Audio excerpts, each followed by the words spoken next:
Hello friends, कैसे हो सभी लोग। उम्मीद करते हैं सब लोग अच्छे होंगे, बढ़िया होंगे और अच्छे से पढ़ाई कर रहे होंगे। और हम लोग जो है चैप्टर नंबर 7 में एम लक्ष्मीकांत का बहुत इम्पॉर्टेंट चैप्टर पूरे पॉलिटी का, दैट इज़ फंडामेंटल राइट्स हम लोग कर रहे हैं। और फंडामेंटल राइट्स की जो है 3 क्लासें हो चुकी हैं, चौथी क्लास है ये। और हम लोग चूँकि जैसे बताए थे कि फंडामेंटल राइट्स जो है बहुत आराम से करेंगे, समय लगेगा, लेकिन आपको हर एक बात, हर एक चीज़ इसमें जानकारी भी मिलेगी आप, ताकि कोई भी एग्ज़ाम में आप बैठ जाओ, सिविल सर्विसेज तक आप कर पाओगे। ठीक है। आर्टिकल नंबर पिछली क्लास में हम लोग 16 से लेकर 18 तक किए थे। आज हम लोग आर्टिकल नंबर 19, ठीक है, राइट टू फ्रीडम जो है हम लोग करेंगे। आर्टिकल नंबर 19 जो है बहुत इम्पॉर्टेंट है। ठीक है। बेसिकली देखा जाए तो शुरुआत में इसमें 6-7 प्रकार की राइट जो है हुआ करती थी, लेकिन समय रहते रहते 44वें अमेंडमेंट के द्वारा इसमें एक राइट टू प्रॉपर्टी जो है वो हटा दी गई। बची कितनी? ओनली 6। ठीक है। तो 6 राइट जो हैं ये हमारी बहुत इम्पॉर्टेंट हैं। और क्या क्या हैं एक एक को हम लोग बहुत अच्छे से पढ़ेंगे ताकि आपको बहुत अच्छे से समझ में आए। ये जो राइट्स हैं, 6 राइट्स हैं, राइट टू स्पीच वाला, फ्रीडम ऑफ स्पीच वाला, तो ये राइट्स हमेशा याद रखना कि ये राइट्स जो है एब्सोल्यूट नहीं है। एब्सोल्यूट मतलब कि आपको मतलब एकदम पूरा, मतलब ये नहीं है कि आपको दे दिया तो इसको कोई जो है आप कुछ भी कर सकते हो। State has the power to curtail this right. Curtail मतलब उसको कम कर सकती है, रोक सकती है। ठीक है। स्टेट के पास ये पावर है और समय समय पर जो है इसमें ऐसा हुआ भी है और किया भी जाता है, और इसमें एक्सेप्शंस भी बहुत होते हैं। ठीक है। ये तो सबको मालूम है, जो नॉर्मली हम लोग किताब पढ़ते हैं या बोलचाल में हम लोग देखते हैं कि साहब ये कर सकते हैं, ये हमारा राइट है, ये कर सकते हैं, वो कर सकते हैं। लेकिन बहुत सारी ऐसी चीज़ हैं जो हमारे समाज में जो है मिसअंडरस्टैंडिंग बहुत सारी है। बहुत सारी चीज़ें हैं, आदमी सोचता है कि मेरा अधिकार है, हम लोग कर सकते हैं। क्यों? क्योंकि जनता में वो चीज़ प्रचलन में है, लोग करते हैं, इस वजह से लोग समझते हैं क्या ये तो हमारा अधिकार है। बट ऐसा नहीं है, बहुत सारी चीज़ें हैं। वो बात दूसरी है कि इस कानून हमारा उतना जो है बहुत लचीला टाइप में है, इस वजह से जो है उतना एक्शन नहीं लिया जाता है। इस वजह से जो है आदमी सोचता है कि भाई ये हमारा राइट है। बहुत सारी चीज़ें हैं, बहुत सारी चीज़ें जो हैं आप लोग समझते हैं कि ये राइट है, बट वो राइट नहीं है। बहुत सारी चीज़ें जो हैं हम लोग नहीं जानते हैं वो हमारी राइट होती हैं। ठीक है। एक एक को हम लोग बहुत ध्यान से समझते हैं और फिर आगे जो है कंटिन्यू करेंगे। ठीक है। चलो, जैसे ही article 19 guarantees the citizens the 6 right. ठीक है। कौन कौन सी हैं? Number 1, right of freedom of speech. अभी हम लोग पहले 6 समझ लेते हैं कौन कौन से 6 हैं, उसके बाद में एक एक को हम लोग बहुत अच्छे से समझेंगे। ठीक है। Right to freedom of speech and expression. ठीक है। Number 2, right to assemble peacefully without arms. ये सारी चीज़ें आप किताबों में नॉर्मली पढ़ते होगे। ठीक है। असेंबल कर सकते हो, शांतिपूर्वक असेंबल कर सकते हो कहीं पर हथियार के बिना। Right to form association and union cooperative society, ये सब चीज़ें कर सकते हो। तीसरी राइट हो गई right to move freely throughout the territory of India. Right to reside and settle in any part of the territory of India. और लास्ट में right to practise and any profession और to carry on any occupation, trade और business. ये 6 के 6 rights हैं। Right to property जो साथ में थे वो हटा दी गई थी। ठीक है।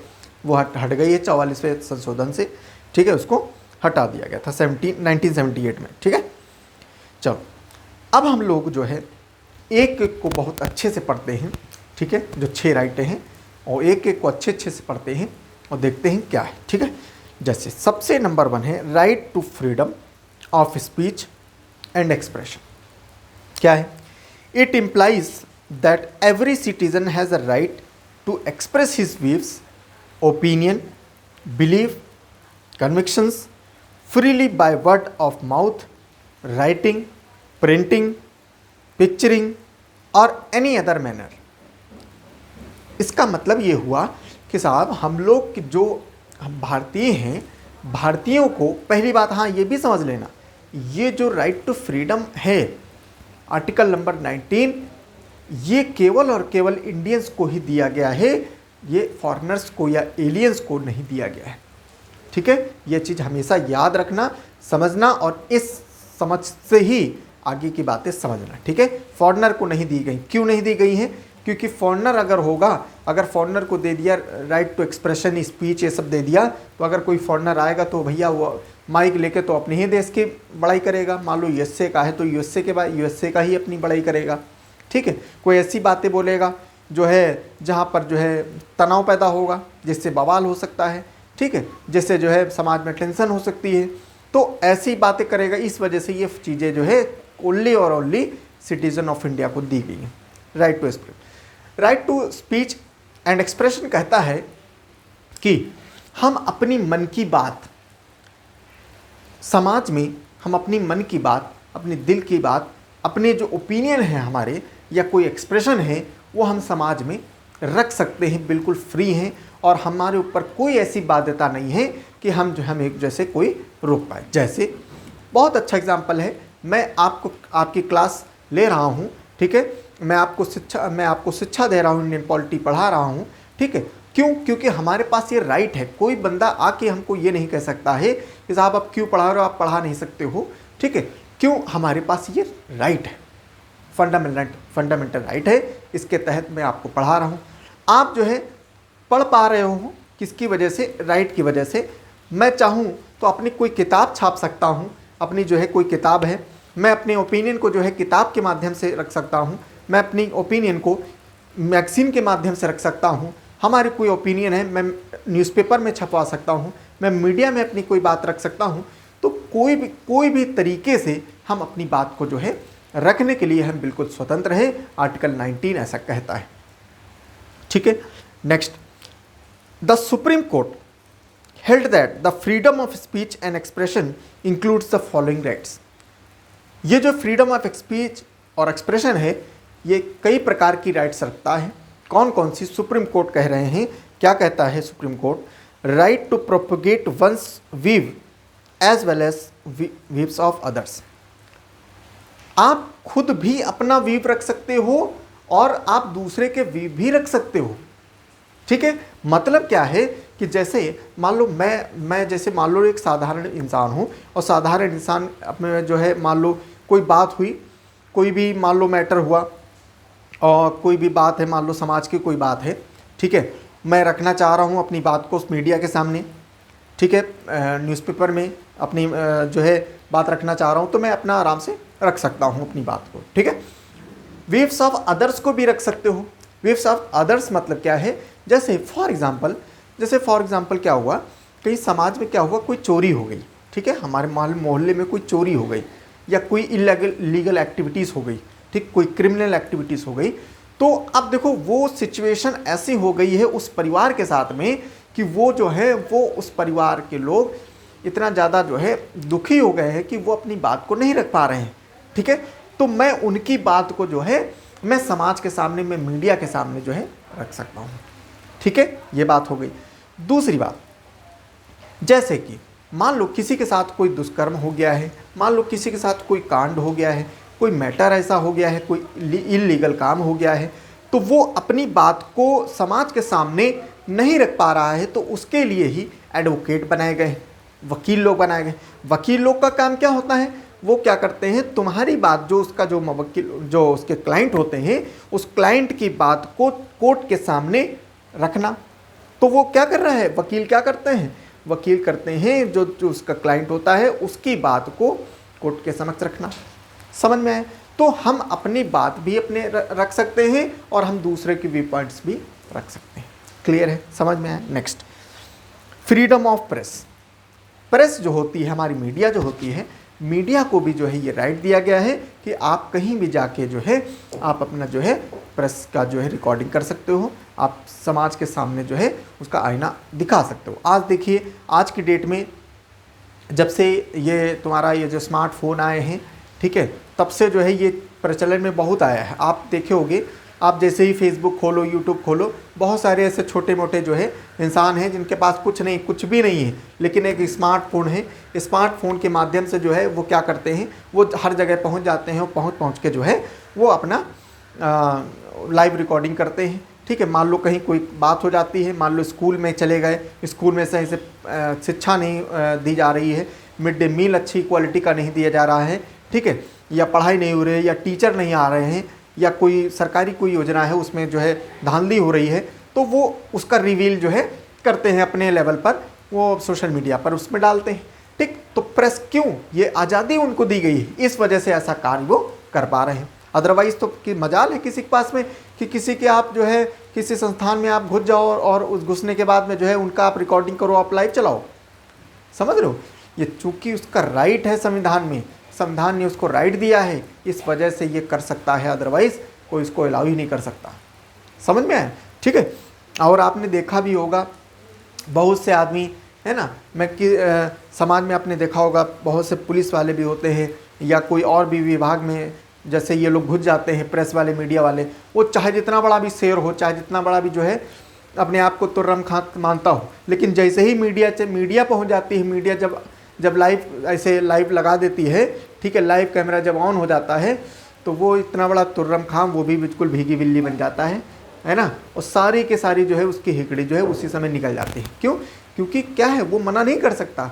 मीडिया जो प्रेस है उसको जो है स्वतंत्रता मिली हुई है अंडर आर्टिकल 19, वो दिखा सकता है। समझ में? नेक्स्ट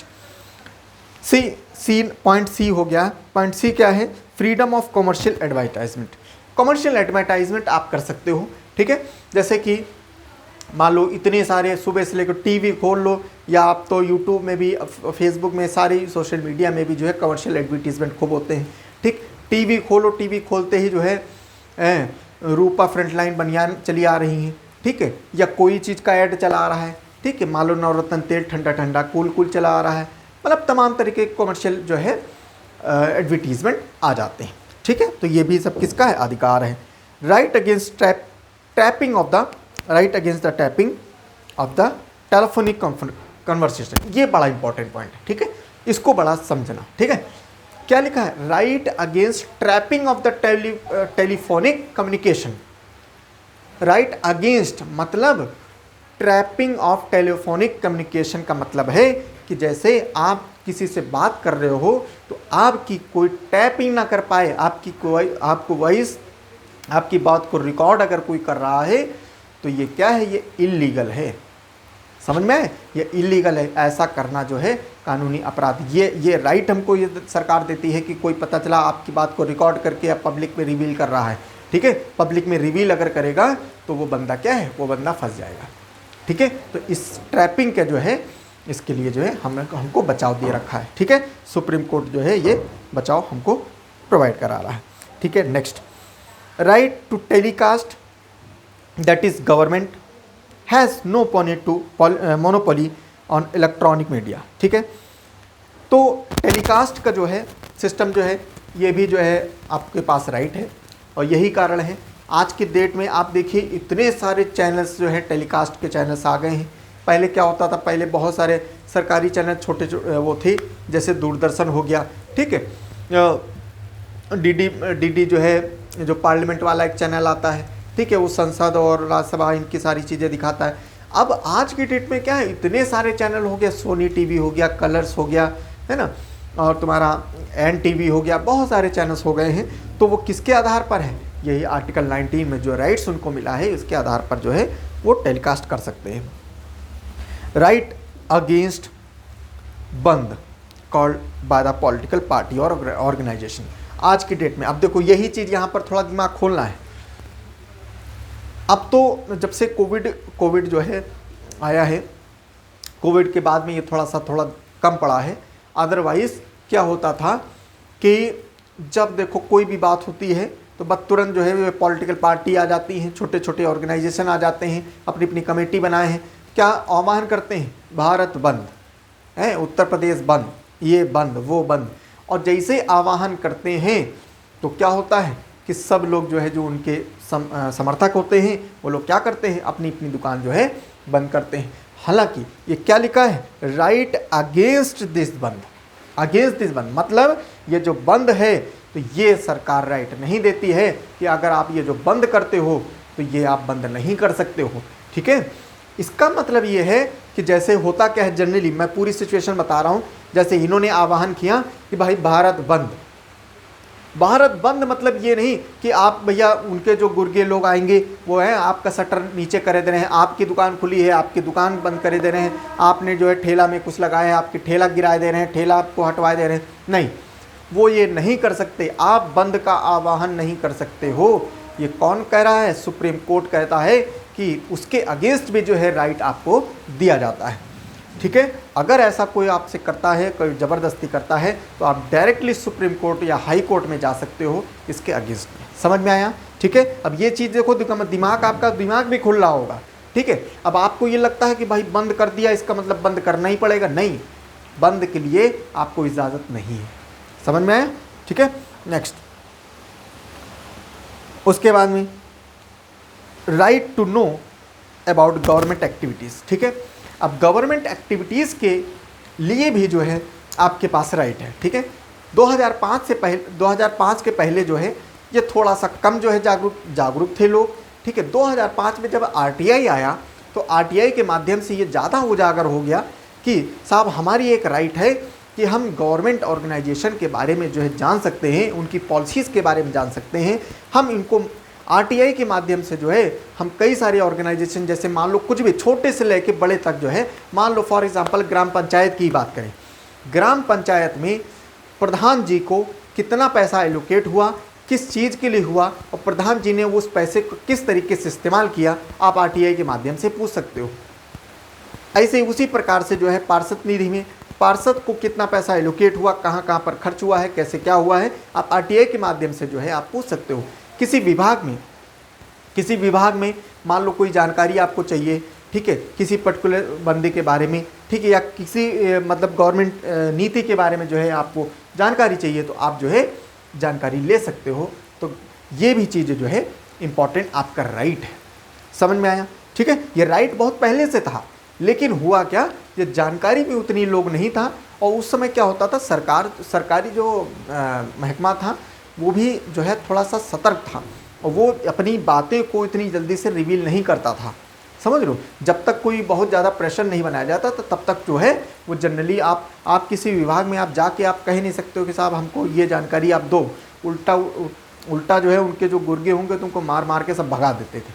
समझ लो, लेकिन अब क्या है, अब धीरे धीरे लोग जानकार हो रहे हैं, आरटीआई आ गई है, उसके माध्यम से लोग जानकार हो रहे हैं कि हमारा ये अधिकार है और हम ये सारी जानकारी ले सकते हैं। समझ में है? Next, right to know the government activities हो गया है। फ्रीडम ऑफ साइलेंस, ठीक, ये साइलेंस, मौन रखने का भी जो है और शांति बनाए रखने का जो है ये भी हमारा अधिकार है। और यही कारण है कि आज की डेट में जो है इसके लिए जो है सरकार बहुत सारी, अभी रिसेंट में बहुत सारी, उत्तर प्रदेश की अगर बात करें बहुत सारी चीज़ें हुई थी। ठीक है, और एक शांतिपूर्वक जो है लाइफ जीने का अधिकार आपके साथ में है। आर्टिकल 19 ऐसा कहता है। मतलब जैसे जो डीजे पार्टी होती है तो डीजे पार्टी जो है एक सर्टेन टाइम के बाद में डीजे पार्टी बंद हो जाएगी। ठीक है, इसी वजह से कानून बना है कि ये डीजे पार्टी साथ में बंद हो जाए, क्योंकि रात में लोगों का सोने का समय होता है। अगर आप जो है डीजे जो है ऑल नाइट अगर बजाओगे तो वो सोने में असमर्थ होंगे, वो सो नहीं पाएंगे, जिसकी वजह से उनके जो है राइट टू साइलेंस के जो है राइट जो है हनन होगा, जिसकी वजह से वो डायरेक्टली सुप्रीम कोर्ट और हाई कोर्ट में आप जा सकते हो। समझ में आए? ठीक, यही कारण है। अभी देखिए आप जो है राइट टू साइलेंस वाले में ही बहुत सारी जो है दिक्कतें भी आई थी उत्तर प्रदेश में कि जो है मंदिर मस्जिद इनमें से जो लाउड स्पीकर हैं इनको जो है हटाया जाए। ठीक है, इनको हटाया जाए क्योंकि ये जो है बहुत सारा जो है नॉइज़ क्रिएट करते हैं और नॉइज़ क्रिएट करने की वजह से जो है लोगों की शांति भंग होती है, लोग सो नहीं पाते हैं। दुनिया भर की जो है सारी बातें हुई थी। ठीक है, बहुत सारी पॉलिटिकल बातें हुई थी, जिसकी वजह से जो है अब क्या हो रहा है, अब बोला गया है कि ऐसे आप लगा सकते हो कि आपके परिसर में ही वो जो है आवाज़ होनी चाहिए, उसके बाहर नहीं जानी चाहिए। ठीक है, तो ये सब क्या है, ये राइट टू साइलेंस के जो है एक पार्ट है, ठीक है। Right against imposition of pre censorship of on a newspaper, ठीक है। अगर आप प्री सेंसर के जो है वो न्यूज़पेपर में जो है प्री सेंसर के पहले करते हो तो उसके लिए जो है उसके अगेंस्ट में भी जो है आपके पास राइट है। राइट टू डिमॉन्स्ट्रेशन और picking about the not right to strike. Strike जो होती है, ठीक है, स्ट्राइक मतलब हड़ताल। अब देखो यहाँ फिर आपके दिमाग खुलना चाहिए कि हड़ताल जैसे आदमी लोग क्या करते हैं, भाई कोई अपनी मांग पूरी नहीं हुई, हड़ताल चालू कर दिए, स्ट्राइक ला दिए हैं, स्ट्राइक का आह्वान कर दिए।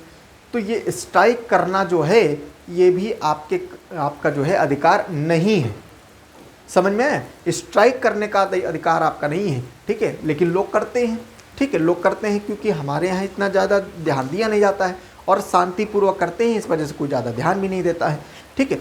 लेकिन यही अगर एग्रेशन के साथ करेंगे तो तुरंत जो है कानूनी कार्रवाई भी इनके ऊपर हो जाएगी, समझ में आए? तो ये जो है ये right freedom of speech and expression के अंतर्गत इतने सारे राइट्स बताए गए हैं। सेकेंड राइट नंबर 2 आते हैं तो फ्रीडम ऑफ असेंबली, ठीक है। असेंबली बनाने का जो है हमारे पास जो राइट है वो भी हमें संविधान देता है। कैसे? Every citizen has the right to assemble peacefully without arms, ठीक है। बिना हथियार के आप असेंबल कर सकते हो, लेकिन इसमें भी क्या है, आप बिना हथियार के असेंबल तो कर लिए, जैसे ये तो सबको मालूम है बिना हथियार के असेंबल करने का हमारा अधिकार है। पता चला आप 10 लड़के लाए और असेंबल कर गए, 50 लोग असेंबल कर गए, लेकिन पता चला असेंबल कर गए और असेंबल में कोई ऐसे हथियार भी नहीं लाए, लेकिन पता चला आपकी बातें ऐसी हैं कि आप वो बिल्कुल हथियार की तरह काम कर रही हैं। आप कोई ऐसे प्लानिंग कर रहे हैं, आप कोई ऐसी प्लानिंग कर रहे हैं कि जिससे जो है किसी समाज में जो है कोई टेंशन पैदा हो जाए, किसी समाज में जो है कोई दिक्कत हो जाए, लड़ाई झगड़ा हो जाए, या कहीं पता चला कहीं आप कोई षड्यंत्र रच रहे हो उस असेंबली में, तो वो भी क्या है, वो भी बैंड है। आप असेंबल करने का जो है आपके पास राइट है, आप असेंबल कर सकते हो। आप कोई फ्रूटफुल काम के लिए, आपको जो है एक कोई बढ़िया काम के लिए, आप अपनी सोसाइटी के डेवलपमेंट के लिए आप असेंबल हो, आप अपनी दोस्ती यारी के लिए आप असेंबल हो सकते हो, ठीक है। आप अपना योजना बना सकते हो घूमने की या कुछ भी, मतलब कुछ भी आप कर सकते हो, लेकिन ऐसा काम नहीं कर सकते हो कि वो आपका असेंबल कोई ऐसी बात को जो है क्रिएट करे, अब उसका रिजल्ट जो है कुछ ऐसा आए कि जो है जो समाज में तनाव पैदा कर दे और हमारी जो सिक्योरिटी है वो सुरक्षा में जो है ये दिक्कत कर दे, तो वो जो है उसके अगेंस्ट में है। It includes the right to hold the public meetings आप कर सकते हो, demonstration and take out processing, ठीक है। आप कोई डिमॉन्स्ट्रेशन कर सकते हो, ठीक है। आप जैसे बहुत लोग होते हैं, आपने देखा होगा कोविड से पहले ज़्यादातर ये देखा जाता था कि बहुत से लोग क्या करते थे, सड़क पर एक कैनोपी बना के मतलब जो है कुछ जो है अपना डिमॉन्स्ट्रेट करते थे। मान लो कोई भी चीज़, जैसे मान लो हेल्थ के लिए क्या करते थे, एक कैनोपी बना देते, एक स्टॉल बना देते थे, और वो स्टॉल बना के क्या करते थे, पता चला कि मान लो एड्स है तो एड्स के रोकथाम के लिए, एड्स की जानकारी के लिए वो एक स्टॉल बना के एक कुछ डिमॉन्स्ट्रेशन करते थे, उसके माध्यम से लोगों को जानकारी दे रहे हैं। पता चला वोट के बारे में इन्होंने जानकारी दे रहे हैं, एक स्टॉल बना लिया, स्टॉल बना के जो है वोट हमारा अधिकार है, लोगों को बता रहे हैं कि वोट हमारा अधिकार है, वोट को हमें कैसे इस्तेमाल करना चाहिए, कौन इस्तेमाल कर सकता है, वो समाज में जानकारी जो है वो दे रहे हैं। टीबी के अगेंस्ट में जो है उन्होंने स्टॉल बना लिया है। तो ये सारी चीज़ें आप जो है कर सकते हो, ये अपना अधिकार है। This freedom can be exercise only on public land and assembly must be peaceful and unarmoured. आप पब्लिक लैंड मतलब जो सरकारी जो ज़मीन होती है उस पर आप कर सकते हो, कोई दिक्कत नहीं है। This provision does not protect violent disorderly riotous assembly or on that cause breach of public peace or one that involves arms, ठीक है। ये सारी बातें मैंने बता चुका हूँ। This right does not include the right to strike भी आप नहीं कर सकते हो, ठीक है। ऐसा नहीं है कि आप असेंबल करके आप स्ट्राइक करने की योजना बना रहे हो, आप स्ट्राइक कर रहे हो, ठीक है। स्ट्राइक जो है आप ये समझ लीजिए स्ट्राइक हमारा अधिकार नहीं है। आप असेंबल हो सकते हो, स्ट्राइक नहीं है। ठीक है। Next, under section 144 of the Criminal Procedure Code 1973, a magistrate can restrain an assembly, meeting, procession if there is any risk of obstruction, annoyance or danger to human life, health and safety, of a disturbance of the public tranquility or a right or any effect. धारा 144 सबको जुबान पर रटी है, सबको मालूम है कि 4 और 4 से अधिक लोग जो है एक जगह असेंबल ना हो। जब ये धारा 144 लगा दी जाती है, मजिस्ट्रेट लगाता है। मजिस्ट्रेट अगर ये लगा दिया तो क्या होता है, इसमें सबको मालूम है कि 4 और 4 से अधिक लोग जो है एक जगह इकट्ठा नहीं हो सकते। ऐसा क्यों होता है? जब सरकार को ऐसा लगता है कि ऐसी सिचुएशन है जहाँ पर लॉ एंड ऑर्डर जो है बिगड़ सकता है, कोई ऐसी मान लो 2 कम्युनिटी के बीच में जो है कोई टेंशन चल रही है, ठीक है, या कोई और बात हो गई है, नेशनल थ्रेट की बात हो गई है, ठीक है, या कोई आतंकवादी हमारे यहाँ चले आए हैं, घुस के चले आए हैं हमारे देश के अंदर, उस सिटी के अंदर आ गए हैं, तो उस केस में धारा 144 के अंदर लगा सकती है और उसमें जो है तुम्हारी जो है ये जो राइट्स है, जैसे राइट टू असेंबली करना, ये सब जो है रोक दी जाती है, कटेल कर दी जाती है। समझ में आया? Under the article 141 of the Indian Penal Code, the assembly of the 5 or more than person becomes unlawful if the object to resist in the execution of the law is a legal process। ठीक है, ये सारी चीज़ें जो है मैंने आपको बता दिया। Right number 3, freedom of association. Association वाला क्या प्रोसेस है वो समझते हैं। All the citizen have the right to form the association और यूनियन और कोऑपरेटिव सोसाइटी। सबके पास अपना अधिकार है कि हम लोग क्या कर सकते हैं, अपना अपना एक एसोसिएशन बना सकते हैं। ठीक है, मान लो जैसे यूनियन बना सकते हैं। आपने देखा होगा कि जो ज़्यादातर जो सरकारी जो ऑफिसर्स होते हैं, ठीक है, तो उसमें जो है क्या करते हैं, एक जैसे लोग क्या करते हैं, अपना यूनियन बना लेते हैं। मजदूर जैसे है, जैसे रेलवे में मजदूर यूनियन बन गई। ठीक है, ऐसे भी आप अपना यूनियन बना सकते हो, अपनी एसोसिएशन बना सकते हो। जैसे मान लो क्या है, आपके सोसाइटी फॉर एग्जांपल, उस सोसाइटी में 1000 लोग रहते हैं फॉर एग्जांपल, ठीक है, 1000 लोग या 500 रहते हैं। तो अब 500 लोग रहते हैं या 1000 लोग रहते हैं, तो आप जैसे मान लो किसी वर्ग के हो, किसी वर्ग के मतलब आप किसी मान लो सरकारी आदमी हो, ठीक है, तो आपने क्या किया कि जितने उस सोसाइटी के जो सरकारी आदमी हैं, उन सरकारी आदमियों की क्या कर दिया, आपने एक सोसाइटी बना दिया, एक एसोसिएशन बना दिया। ठीक, कि ये जो सरकारी आदमी हैं, हम लोग आपस में क्या है, एक एसोसिएशन बना रहे हैं और उस एसोसिएशन में एक फ्रूटफुल जो है, एक हेल्दी समाज के लिए जो है हम लोग क्या कर रहे हैं कि हो सकता है कि आप लोग ने क्या है, सब लोग ने उसमें जो है एक पर्टिकुलर हेड हो गया, मान लो, ठीक, एक हेड हो गया और बहुत सारे लोग उसके मेंबर्स हो जाएंगे। अब मेंबर्स होने के बाद में अब ये पता चला उनका एक ये मिशन रहा कि भाई सब लोग जो है कुछ पैसा जो है एक फ़ंड बना देंगे, उस फंड में जो है आप कुछ पैसा जमा करेंगे और करने के लिए जमा करेंगे। अब वो पैसा कैसे खर्च होगा, वो उनके जो है डेवलपमेंट में खर्च होगा।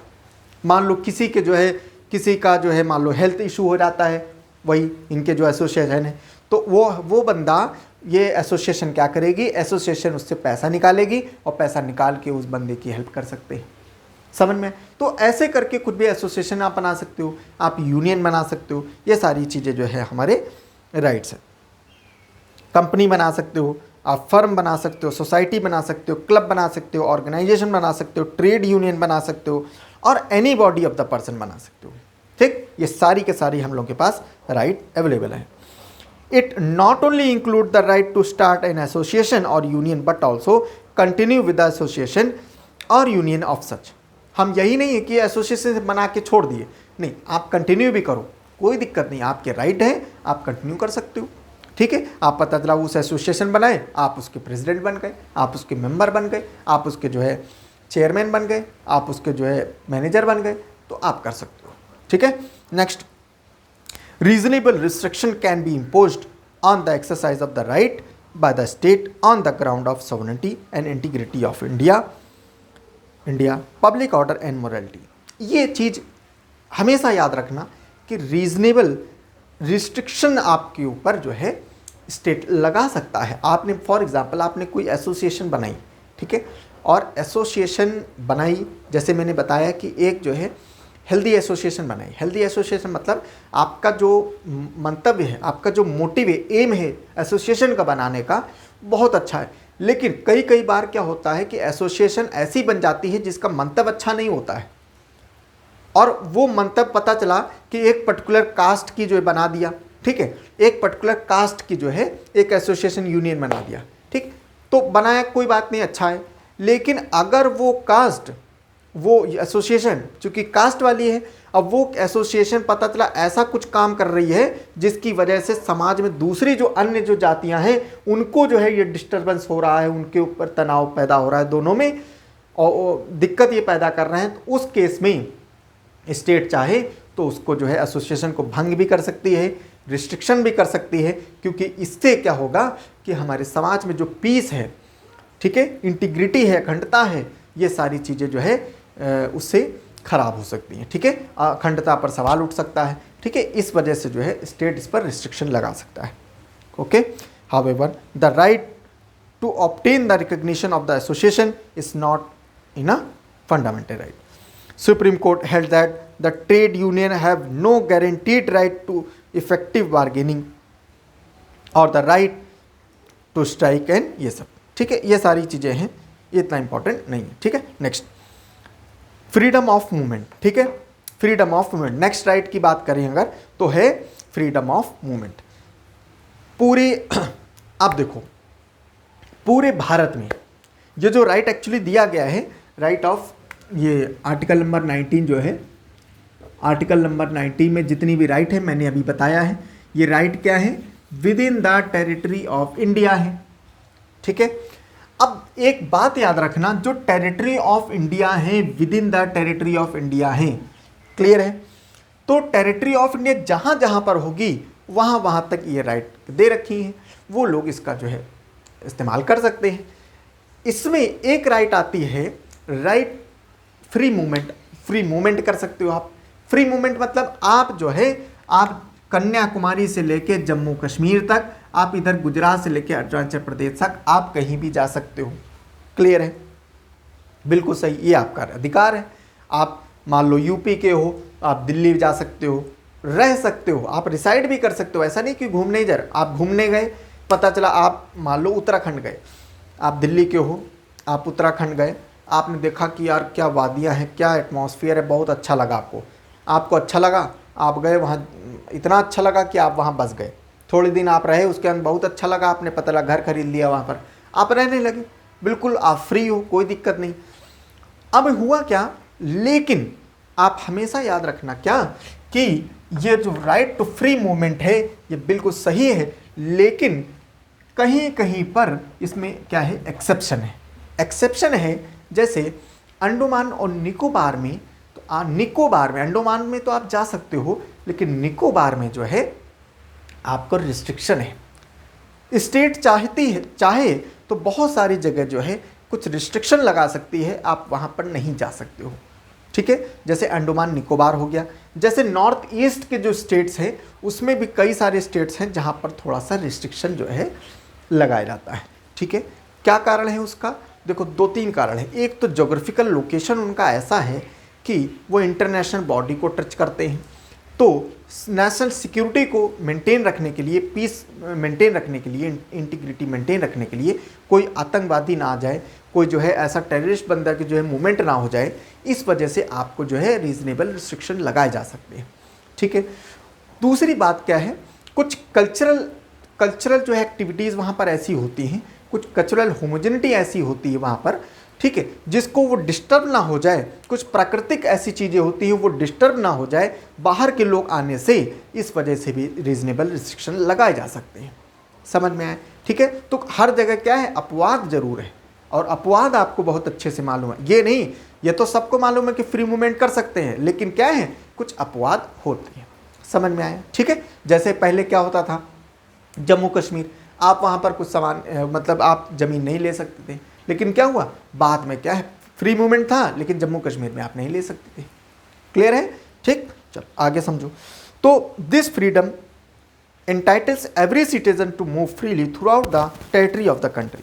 He can move freely from one state to another state, from one place to another within the state. ठीक है, चाहे वो राज्य में इधर उधर घूमना चाहे, चाहे एक राज्य से दूसरे राज्य में घूमना चाहे, एक राज्य से दूसरे केंद्र शासित प्रदेश में घूमना चाहे, वो सब घूम सकता है। This right underline the idea that India is one unit so far as the citizen is concerned. Thus, the purpose is to promote national feeling among, not proclaiming. The ground of imposing reasonable restriction on this freedom are two, namely the interest of the public and the protection of the interest of the scheduled tribe. ठीक, ये भी चीज़ मैंने आपसे बताया ना क्या क्या क्या रीज़न हो सकता है कि आपको रुकावट कर सकते हैं। जैसे शेड्यूल ट्राइब्स हैं ना, शेड्यूल ट्राइब्स जो है एरिया है, वहाँ पर क्या है, उनके जो कल्चरल होमोजेनिटी है और वहाँ पर कल्चर्स उनके हैं, वहाँ उनका जो वातावरण है, तो वो उन पर जो है कोई बाहर का बंदा आके दखल अंदाजी ना कर दे, इस वजह भी रिस्ट्रिक्शन लगाए जा सकते हैं। ठीक है, और चूंकि आपने देखा है बहुत सारी जो शेड्यूल नंबर 5, शेड्यूल नंबर 6 इसमें जो दे रखा है, जो वो शेड्यूल कास्ट शेड्यूल ट्राइब के लिए स्पेशल प्रोविज़न दिए रखे हैं, इसी वजह से समझ में आए, इसी वजह से आप जो है ज़्यादा नहीं घूम सकते हो। सुप्रीम कोर्ट एक बहुत इंपॉर्टेंट पॉइंट है, ये बहुत ध्यान से सुनिएगा। Supreme court held that freedom of movement of prostitutes can be restricted on the ground of public health and interest of public morals। ये बड़ा इंपॉर्टेंट पॉइंट है। जैसे मैंने बताया कि फ्री मूवमेंट्स आपको अलाउड है, लेकिन रीजनेबल रिस्ट्रिक्शन लगाए जा सकते हैं। तो सुप्रीम कोर्ट ने जो प्रोस्टिट्यूट होते हैं, जो वैश्यावृत्ति होती है, उसका मूवमेंट के लिए जो है रिस्ट्रिक्शन लगाया हुआ है। ठीक है, रीजनेबल रिस्ट्रिक्शन लगाया जा सकता है और लगाया है। क्योंकि प्रोस्टिट्यूट जो है उनका ये कहना है कि प्रोस्टिट्यूट की वजह से ह्यूमन हेल्थ का जो है इशू हो सकता है और मोरल जो है, एक मोरालिटी भी जो है ये हैम्पर हो सकती है, इस वजह से ऐसा किया गया। ह्यूमन हेल्थ कैसे हो सकता है? देखो, वैश्यावृत्ति में आपको मालूम है कि उनका जो फिजिकल रिलेशन होता है वो कई दिन में कई लोगों के द्वारा होता है।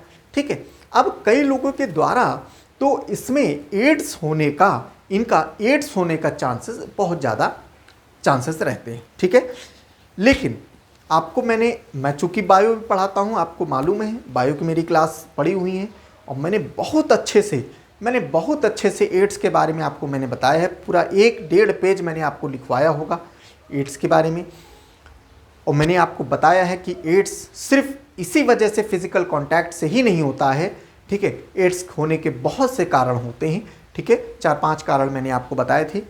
एड्स जो है होने के कारण जो है, जैसे टैटूइंग मदर टू बेबी में प्लेसेंटा के माध्यम से और मिल्क फीडिंग के माध्यम से भी होता है।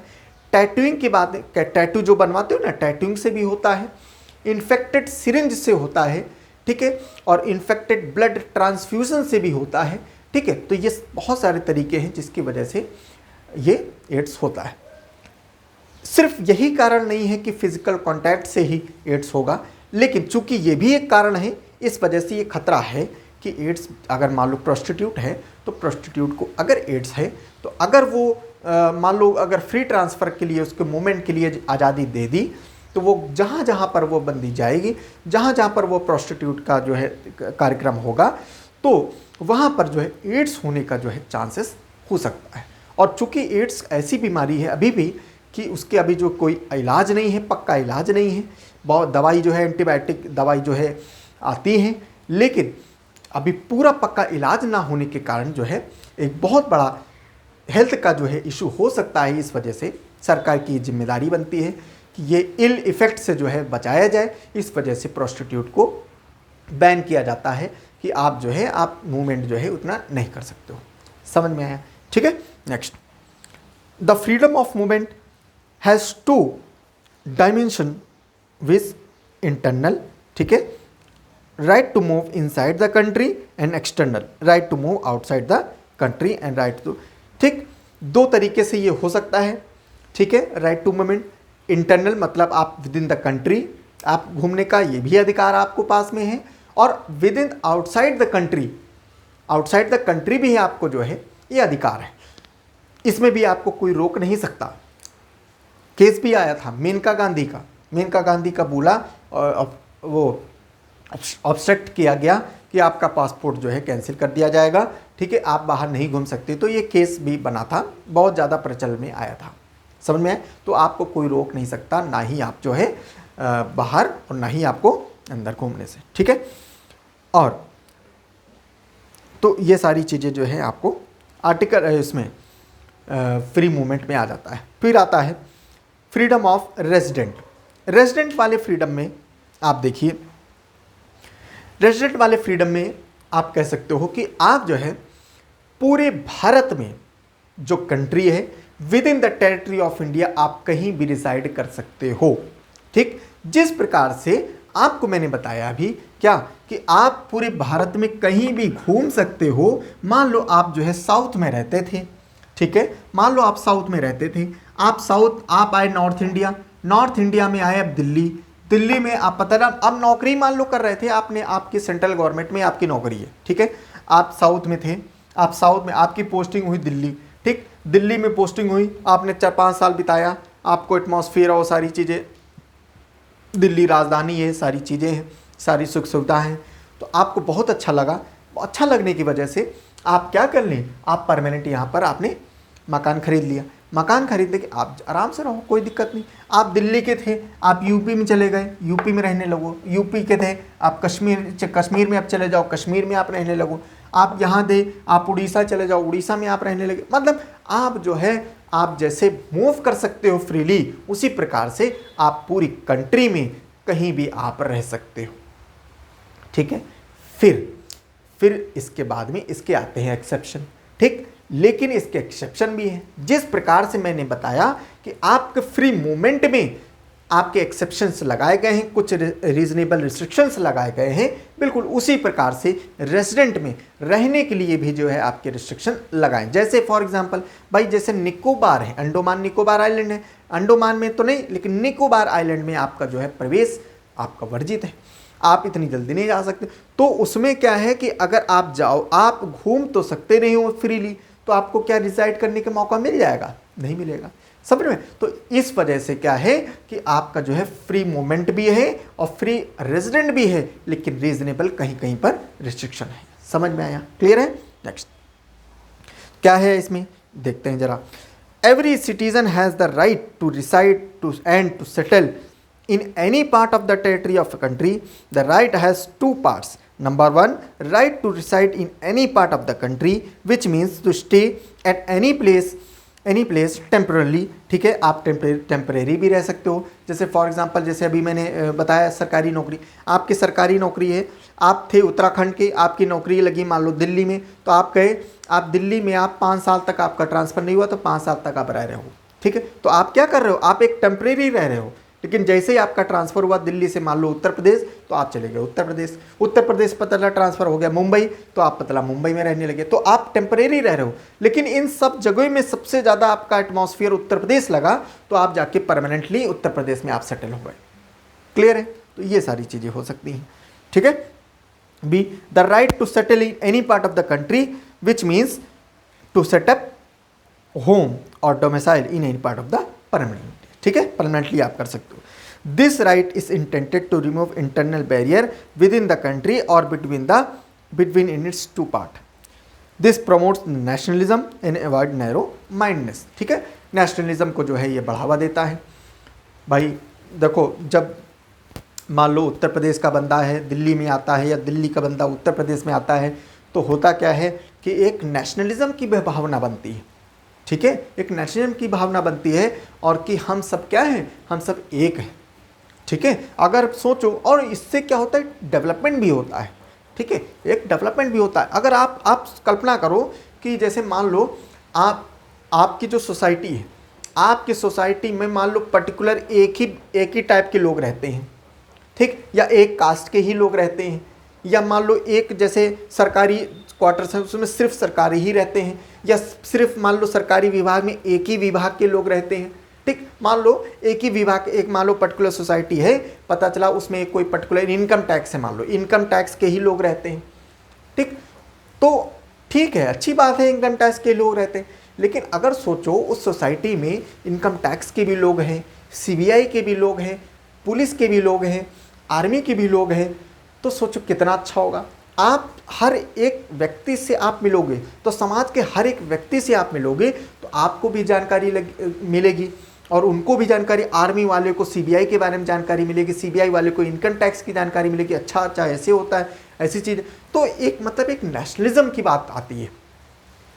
आपकी सोसाइटी में आप देखना कि आपकी सोसाइटी है, पता चला कि एक पर्टिकुलर गांव की है, बस वो वही के लोग रहते हैं, तो आप में कुछ वो बातें डेवलपमेंट नहीं हो पाएंगी। लेकिन पता चला क्या है, एक सोसाइटी है जिसमें एक बंदा है कहीं असम से है, एक बंदा है कहीं कानपुर से है, एक बंदा है कहीं बनारस से है, एक बंदा है कहीं मुंबई से है, तो समाज के सारे लोग जो है वहाँ रह रहे हैं, तो क्या होगा, समाज के ओवरऑल डेवलपमेंट होगा और फीलिंग ऑफ नेशनलिज्म जो है वो प्रमोट होती है। समझ में आए? The state can impose the reasonable restriction, इसमें भी हो सकता है, ठीक है। और वही चीज़ है जो मैंने बताया कि शेड्यूल ट्राइब, शेड्यूल जो SC ST जो हैं, इनके जो है बिहाफ पर जो है रीजनेबल रिस्ट्रिक्शन लगाया जा सकता है, या उनकी कल्चरल होमोजेनिटी है वो रिस्ट्रिक्शन लगाया जा सकता है। वो सारी बातें हम लोग ने बता दिया। अब आता है last but not the least, right to freedom of profession etcetera. Profession, आपके पास में आर्टिकल 19 ये राइट देता है कि आप कोई भी प्रकार का प्रोफेशन को अप्लाई कर सकते हो, आप अपने मन के अनुसार प्रोफेशन कर सकते हो। और आज देखिए, आज की डेट में जब से ये लॉकडाउन वाला सिस्टम हुआ, ठीक है, आप लॉकडाउन वाला जब से सिस्टम हुआ है, जो कोविड आया है, इससे ये right to freedom of profession ये बहुत उभर के आया है, बहुत अच्छे से भी उभर के आया है। और मेरे को ये जान के बड़ी खुशी भी मिलती है। क्या खुशी मिलती है कि आप जो है आप अपने प्रकार का कोई भी प्रोफेशन ऑप्ट कर सकते हो, ठीक है। अब देखो थोड़ा सा इसमें पीछे जाएंगे। पहले होता क्या था, बहुत पहले की बात है, इंडिपेंडेंस से पहले की बात है, कि पहले हमारा जो समाज था वो कई भागों में जो है वर्ण व्यवस्था थी, तो उसके हिसाब से जो है प्रोफेशन डिसाइड थे। पता चला पंडित जी हैं, तो पंडित जी हैं क्या करेंगे, वो भिक्षा मांग के खाएंगे, और पंडित जी हैं तो मंदिर में बैठेंगे, उनका यही काम है। अगर वो पंडित जी हैं तो वो पंडित जी अगर मान लो सरकारी नौकरी करना चाहें तो नहीं कर सकते, ठीक। उसी प्रकार से अगर कोई नाई है तो वो नाईगिरी ही करेगा, वो सिर्फ बाल काटेगा। अगर वो नाई जो है चाहता है कि साहब हम कर्नल बनना चाहते हैं, तो हम कर्नल नहीं बन पाएंगे। क्यों यही सब चीज़ें, ठीक। तो ये सब समाज में ये जो विभिन्नता थी, तो इसको हटाने के लिए जो है ये कंसेप्ट इसमें लाया गया कि नहीं, ये सब गलत है। ऐसा नहीं, समाज हमारा तभी डेवलप हो पाएगा जब समाज का हर एक वर्ग हर एक काम कर सकता है, तो उसको करना चाहिए। अगर ऐसे ही व्यवस्था रहा तो फिर समाज में हमारा जो है डेवलपमेंट नहीं हो पाएगा। हर एक व्यक्ति जो है हर एक काम कर सकता है। मान लो कोई व्यक्ति है जो मान लो रोड साफ करता है, कोई नालियाँ साफ करता है, अब पता चला कि वो उसकी पीढ़ियाँ चली आ रही वही काम करे, तो क्या उसका डेवलपमेंट हो पाएगा? नहीं हो पाएगा। ना उसका आर्थिक डेवलपमेंट हो पाएगा, ना सामाजिक डेवलपमेंट हो पाएगा। वो भी इंसान है, वो भी वही चीज़ खाता है जो तुम खाते हो, तो क्या वो नहीं आगे बन सकता? इसी वजह से जो है ये रखा गया है कि वो बंदा भी जो है पढ़ के एक IAS अधिकारी बन सकता है, वो दरोगा बन सकता है, वो रेलवे में जा सकता है, वो भी समाज में जा सकता है। तो ये राइट के माध्यम से ये सारी चीज़ें हुई। दूसरी बात क्या है, right to choose a profession जो है ये बड़ी इंपॉर्टेंट बात है। और जो मैं बता रहा हूँ कि अब जो देखने को मिला है, आपने देखा होगा अब बहुत सारे, जब से लॉकडाउन हुआ है तो बहुत से ऐसे लोग हैं कि अब पता चला उनके पास डिग्री कोई और है, मतलब बीटेक की डिग्री है ना, बीटेक की डिग्री है, और पता चला हस्बैंड वाइफ दोनों लोग हैं। आपने बहुत सारे वीडियोस देखे होंगे, दोनों बीटेक कर लिया, और बीटेक करने के बाद में बढ़िया नौकरी उकरी अपना ठीक ठाक कमा भी रहे थे दोनों लोग। अब हुआ क्या कि कोविड में लॉकडाउन हुआ, लॉकडाउन होने के बाद में उनकी नौकरी चली गई, ठीक। अब नौकरी चली जाने की वजह से क्या किया उन्होंने, है ना, क्या किया कि उन्होंने कुछ ऐसा सोचा कि एक काम करते हैं ना, जो नौकरी से बेटर है कुछ अपना करते हैं। नो डाउट उसके पास डिग्री बीटेक की है, लेकिन पता चला उन्होंने कोई रेस्टोरेंट खोल लिया, कोई छोटा सा रेस्टोरेंट खोल लिया, कोई और बिजनेस कर लिया, कि मतलब अपना है, कुछ भी है, छोटा भी है लेकिन अपना है, और वो स्वयं ओनर है उसके, वो मालिक हैं। अभी तक क्या है, भले ही उसकी नौकरी में सैलरी ज़्यादा हो, ठीक है, पहले स्टार्टिंग में इनिशियल में उसकी सैलरी ज़्यादा हो, तो उसमें क्या है, स्टार्टिंग में भले सैलरी ज़्यादा हो, लेकिन क्या है वो एक किसी के ऊपर है, वो किसी के नीचे है। उसके ऊपर क्या है, उसका जो मालिक है, उसका जो मैनेजर होगा, वो उसको रात भर जो है सोने नहीं देता होगा, है, रात भर जो है उसको मैसेज पर मैसेज चले आ रहे हैं कि ये करना है, अपना टारगेट कंप्लीट करना है, अगर टारगेट नहीं होगा तो पे कट जाएगी, ये है वो है, पता नहीं दुनिया भर की नौटंकी। ठीक, तो उससे लाख गुना अच्छा है कि उसने जो है अपना प्रोफेशन अपना खुद का चुन लिया, कुछ भी चुना। ठीक है, जैसे इसका सबसे बढ़िया एग्जांपल है, आप सब लोगों को मालूम होगा, नहीं मालूम है तो आप लोग देखिएगा, MBA चाय वाला, यूट्यूब में डालिएगा आपको पता चल जाएगा, MBA चाय वाला, आप उसकी पूरी स्टोरी देखना। ठीक है, और उसके तर्ज पर MBA चाय वाला इतना सक्सेसफुल हो गया, उसके तर्ज पर आज की डेट में इतने लोग आ गए हैं। बिहार में भी एक लेडी आई थी जो BA कुछ ऐसी थी, है ना, ग्रेजुएट चाय वाली के रूप में जो है अपना स्टॉल बनाया था, चाय का स्टॉल। ठीक है, तो इस तरीके से बहुत सारे लोग इस समय आ रहे हैं जो कि ठीक है, उन्होंने कैसे माँ बाप ने उनको पढ़ा दिया, लेकिन अब उनके दिमाग में आया कि साहब जब तक हम किसी प्राइवेट ऑर्गेनाइजेशन में जाके और या सरकारी नौकरी के तलाश में जो है 4-5 साल वेस्ट करेंगे, इससे बेटर है कि मैं कोई अपना बिजनेस कर लूँ, और वो 4-5 साल जब मैं अपने बिजनेस में अगर दूंगा तो मेरा बिजनेस 4-5 साल में जो है इतना फ्लरिश हो जाएगा और इतने साल का एक्सपीरियंस होगा मेरे पास। तो बहुत सारे लोग आ रहे हैं, तो मैं इस बात से खुश हूँ कि अब लोग क्या है ना, लोगों का माइंडसेट वाइड हो रहा है, और यही ज़रूरत है। अगर सब लोग यही कोशिश करेंगे कि साहब हमको नौकरी ही मिलेगी, नौकरी ही मिले, तो फिर कहाँ से नौकरी मिलेगी? समझ रहे हो भाई, वैकेंसी तो लिमिटेड है, लेकिन अगर भैया तुमने पता चला पढ़ा कि MBA कर लिया, लेकिन आप जो है, और ये देखिए इसमें जो है बड़ी विषमता भी है, जिसको इकोनॉमिक्स में हम लोग बोलते हैं अंडर एम्प्लॉयमेंट।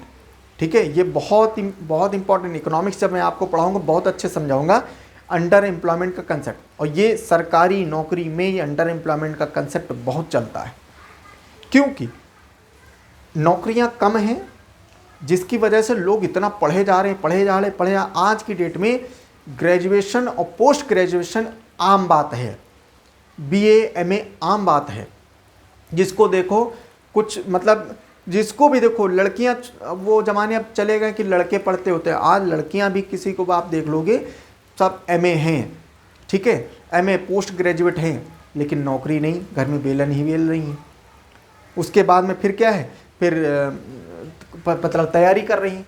तो सब लोग क्या है, MA हैं, कोई पता चला बहुत अच्छी डिग्री उनके पास में है ना, MCOM है या MSc हैं, ठीक, लेकिन क्या है, वो सब लोग क्या है, सरकारी। पता चला ग्रुप D की वे वैकेंसी आती है, वो लड़की जो MSc है ग्रुप D की वैकेंसी भर रही है, और उसका हो गया।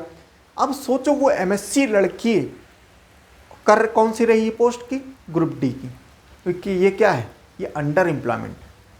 समझ रहे हो, उसकी एलिजिबिलिटी कितनी ज़बरदस्त है, ठीक है, उसके अंदर गुण कितने हैं, लेकिन कर क्या रही है, ग्रुप D की नौकरी।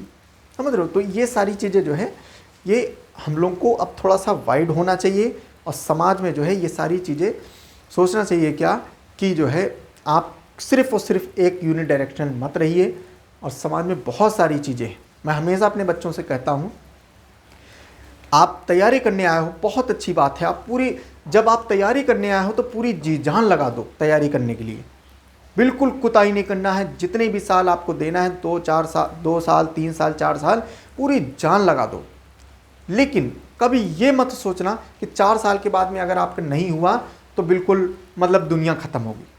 ठीक है, सरकारी नौकरी केवल एकमात्र सोर्स है, ठीक है, एक सोर्स है, कई सोर्सों में एक सोर्स है कि आप पैसे कमाने का, एक लाइफ जीने का। ठीक है, ऐसा नहीं है कि ये नहीं मिला तो कुछ नहीं, स्काई इज़ द लिमिट, बहुत सारी चीज़ें हैं। ठीक है, तो ये चीज़ हमेशा याद रखना। ठीक है, तो प्रोफेशन जो है अपना खुद आप चुन सकते हो। ठीक है, ये आपकी फ्रीडम है। All the citizen are given the right to practise any profession और to carry any occupation, trade, it convey all the means of earning and livelihood. जो आपको इच्छा लगे, अच्छा लगे, आप कर सकते हैं, ठीक है, आप अपने हिसाब से कर सकते हैं, कोई भी आपको जो है बाध्य नहीं कर सकता कि आप यही काम करिए, ठीक है। The state can impose reasonable restriction on exercise of the right in the interest of the general public. Further, the state empowered the prescribe the professional और technical qualification. ये चीज़ मैंने आपको बहुत बार बता चुका हूँ कि स्टेट प्रोफेशन के लिए आप बिल्कुल फ्री हो, कोई भी प्रोफेशन आप कर सकते हो, लेकिन स्टेट क्या है, रीजनेबल रिस्ट्रिक्शन और कुछ एसेंशियल क्वालिफिकेशन निर्धारित कर सकता है। जैसे मैं पिछले क्लास में बात कर रहा था कि फॉर एग्जांपल आपको एक बिजली विभाग में जेई की पोस्ट है, तो जेई की पोस्ट के लिए एलिजिबिलिटी रख सकती है सरकार कि उसको जो है इलेक्ट्रिकल से बीटेक होना चाहिए, या उसके पास डिप्लोमा होना चाहिए, या उसके पास आईटीआई होना चाहिए। ये एक रीजनेबल जो है एक क्वालिफिकेशन सरकार रख सकती है। फौज में जाना है, आपको डिफेंस सर्विसेज में जाना है, आपको जो है फिजिकल स्टैंडर्ड की क्वालिफिकेशन रख सकती है। इस प्रकार से क्वालिफिकेशन सरकार रख सकती है, ठीक है। दिस राइट 10 उसके बाद में carry on itself any trade, business, industry, service, whether the exclusive, complete or partial citizen or otherwise. Thus, no objection can be made when the state carries on the trade, business, industry, service either as a monopoly, complete or partial, to exclusive citizen, all or some only, in competition with any citizen. The state is not required to justify the monopoly. The right does not include the right to carry out the professional business or trade occupation that is immoral. Tracking, ये भी बात थोड़ा समझ लीजिए कि right to freedom of profession जो है, आप प्रोफेशन कोई भी प्रोफेशन कर सकते हो, आपके पास राइट है। इसका मतलब ये नहीं है कि आप कोई ऐसा प्रोफेशन चूज़ कर लिए हो जो कि इमोरल हो, जो कि नेशनल सिक्योरिटी को थ्रेट हो। जैसे पतला गोला बारूद बनाने लगे आप कोई अवैध तरीके से आप शस्त्र बनाने लगे, है ना, तमंचा बनाने लगे, तो ये सारी चीज़ें आप नहीं कर सकते हो, क्योंकि ये नेशनल इंटरेस्ट में नहीं है। और सरकार चाहे तो सरकार इस पर जो है एक लाइसेंसिंग की पॉलिसी दे सकती है कि आपको अगर पर्टिकुलर चीज़ करना है तो आपको लाइसेंस लेना पड़ेगा। जैसे फॉर एग्जांपल वाइन है, ठीक है, दारू है, तो दारू का ठेका खोलने के लिए, शराब की जो है ठेके खोलने के लिए आपको जो है एक रीजनेबल रिस्ट्रिक्शन क्या लगा सकते हैं कि आपको लाइसेंस लेना पड़ेगा, तभी आप चीज़ें कर सकते हो, ठीक है। तो ये सारी चीज़ें जो है आपका यहाँ से आपका 19 नंबर आर्टिकल जो है कंप्लीट होता है। उम्मीद करता हूँ थोड़ी लंबी क्लास भले हो गई हो, लेकिन आपको आर्टिकल नंबर 19 बहुत अच्छे से मैंने समझाया है, कोई भी चीज़ इसमें छोड़ा नहीं है। अब नेक्स्ट क्लास में हम लोग जो है आगे करेंगे, ठीक है। Okay, thank you so much.